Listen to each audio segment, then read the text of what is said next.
이번에 넷플릭스 몰아보다가 우연히 종이의 집을 봤거든? 아, 이거 재밌더라. 종이의 집 재밌지. 강도단이 조폐국에서 지폐를 직접 찍어서 돈을 훔친다는 내용이잖아. 지폐를 직접 찍어낸다는 생각은 아무도 못하니까 내용이 신박하더라. 근데 화폐하면 보통 지폐나 동전이잖아. 돈이 아니면 단순히 종이 쪼가리랑 금속 쪼가리인데 이걸로 물건을 살 수 있다는 게 신기하네. 모든 화폐의 가치는 화폐를 만든 국가에서 보증해 주는 거니까 가치가 없는 종이 쪼가리도 국가가 보증하면 가치가 생기는 거지. 우리나라는 화폐를 언제부터 썼을까? 우리나라의 화폐 역사는 대한민국 전까지 정말 어렵고 쉽지 않았었어. 왜? 지금은 화폐도 잘 쓰고 심지어 버스도 핸드폰 띡 찍어서 타는 경제 선진국 중 하나인데? 그건 오늘 검색해볼 내용을 보면 확실히 알 수 있지. 아, 거참 궁금하네. 빨리 검색해보자.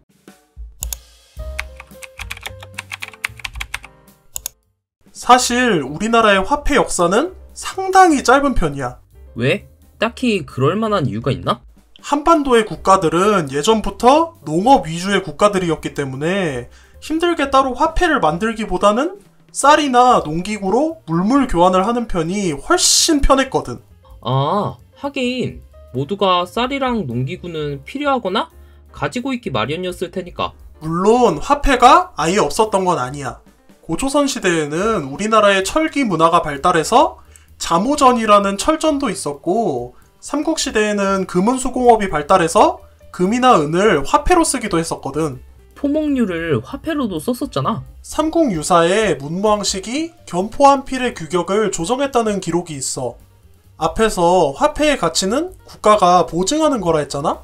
견포 한 필의 규격을 정확히 맞추는 걸로 국가가 견포 한 필의 가치를 보증했다는 거구만. 그렇지. 이렇게 여러 화폐 대용품이 있었고 금, 은, 철로 된 여러 화폐도 있었지만 그 화폐는 말 그대로 금, 은, 철을 깎은 크기만큼의 가치 그대로였어. 화폐가 편한 건 요만한 1,000원도 안 될 것 같은 종이 한 장이 5만 원의 가치가 있기 때문인 거잖아? 그냥 금, 은, 철을 들고 다니기 쉽게 깎아놓고 물물 교환하는 수준에서 그쳤네. 그나마 사용했던 화폐는 중국과의 교역만을 위해서 중앙정부가 가지고 있던 중국의 화폐 정도였어. 지금의 외환 보유고 같은 느낌인 거네. 일반인이 달러를 가지고 있어도 한국에서는 물건을 못 사니까. 이렇게 침체되어 있던 화폐 경제가 어느 정도 꽃을 피게 된 시기가 있었어.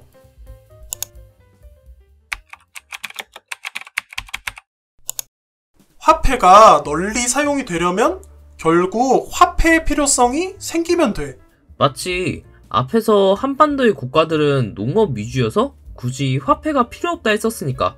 고려시대에 본격적으로 해외의 여러 국가들과 교역하는 일이 늘면서 화폐가 자연스럽게 필요해지게 되었지. 그런데 이때는 화폐의 가치가 높았어? 이때 처음으로 고액 화폐가 등장하게 되었어. 바로 은병과 소은병이야.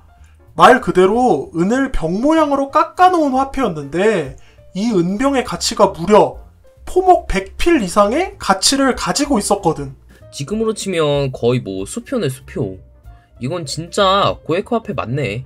이렇게 고액 화폐인 은병도 있었고 건원중보 같은 일반적인 모양, 일반적인 가치의 평범한 화폐도 유통되기 시작했어. 그럼 고려시대에는 모두가 본격적으로 화폐를 사용하기 시작한 건가? 그건 또 아니야. 이 화폐들은 아무래도 돈을 쓸 일이 많은 상류층 위주로 사용되었고 여전히 일반 백성들은 화폐보다는 곡물과 옷감으로 물물 교환을 했었거든.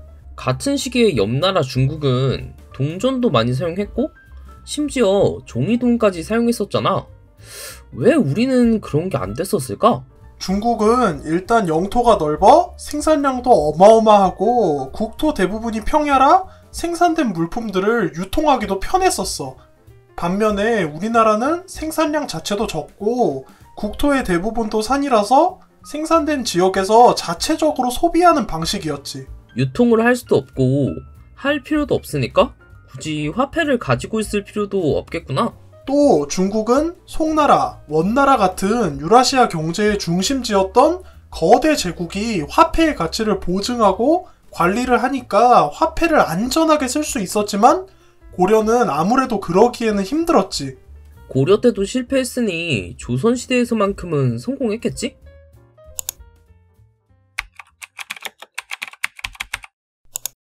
아쉽게도 조선시대의 화폐 개혁은 완전히 망해버렸어. 아니 왜? 조선시대 정도면 나름 과학기술도 발전하고 인구도 늘었으니까 생산량도 증가했을 거 아니야? 조선의 성리학은 인간의 가치와 서열을 흔히 사, 농, 공, 상 순서로 나누었어. 이게 순서대로 선비, 농민, 장인, 상인이었거든. 말 그대로 상인 계급은 굉장히 천대받는 직업이었어. 화폐를 가장 많이 사용해야 할 상인 계급을 천대했으니 화폐 개혁이 제대로 될 수가 없었겠네. 그래도 꾸준히 화폐 개혁은 실시했는데 조선 초기의 왕들은 말 그대로 실패를 반복했지. 그 중에서 가장 큰 실패를 경험한 왕이 계셨는데 누군지 알아? 조선 초기라 어떤 왕이신데? 들으면 깜짝 놀랄걸? 세종대왕님이야. 세종대왕님? 우리나라, 아니 세계에서 손꼽히는 명분이시잖아. 세종대왕님이 화폐 개혁을 실패하셨다고? 그냥 실패가 아니라 세종대왕님의 정치 이념이었던 애민정신까지 부숴버리는 말 그대로 대실패였어.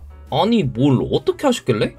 화폐 개혁의 방향을 기존 조선의 물물 교환을 아예 금지를 해버려 강제성을 띠는 방향으로 잡아버린 거야. 정부 주도의 강제적 화폐 개혁을 시도하셨구나.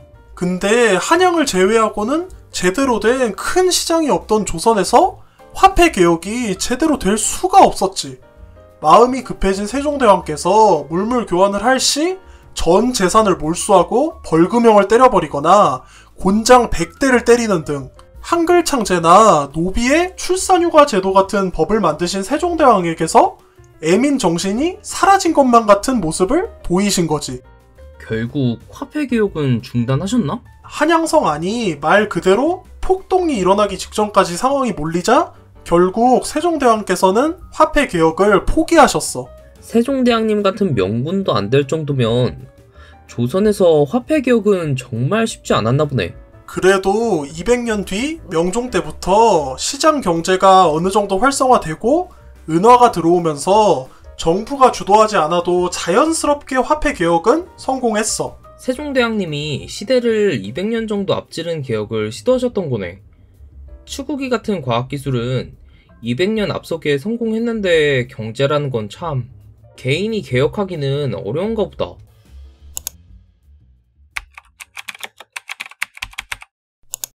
이제 세상은 가상화폐라는 새로운 화폐가 나왔잖아? 그렇지. 가상화폐의 일종이었던 암호화폐도 이제는 정말 모든 사람이 한 번 정도는 사고 팔아봤을 정도로 영향을 끼치고 있지. 한반도의 여러 나라들도 화폐 개혁에 어려움을 느꼈던 것처럼 지금 대한민국도 암호화폐라는 새로운 화폐로 인해 여러 가지 어려움을 느끼고 있잖아? 맞아. 얼마 전 루나 사태도 그렇고 이번 FTX 파산도 그렇고 우여곡절이 참 많지. 과거의 일들을 반면교사 삼아서 이제 대한민국도 새로운 화폐를 성공적으로 개혁하고 안전하게 사용할 수 있도록 노력해야겠지? 맞아. 이제는 얼마든지 또 다른 종류의 화폐가 새로 생길 수도 있는 거니까. 오케이. 오늘은 여기까지 하고 다음에 또 검색해보자고.